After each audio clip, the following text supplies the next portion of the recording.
मोहर प्रिय माने मु आपण मानकु कहबाकू चाहे प्रचार आंभ मानकु काहेकि सुनिबार अछि। यीशु ख्रीष्ट काहेकि प्रचार करूथिले, काहेकि से लोक मानकु परमेश्वर को राज्य परमेश्वर को वाक्य वाणी विषय रे कहूथिले, काहेकि ना परमेश्वर को वाक्य रे ही जीवन अछि।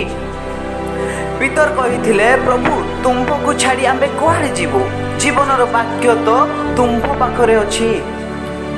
सही जीवनर वाक्य को सुनिबा काहेकि आवश्यक अछि, सही जीवनर वाक्य को सुनिबा आम मानकु काहेकि आवश्यक अछि।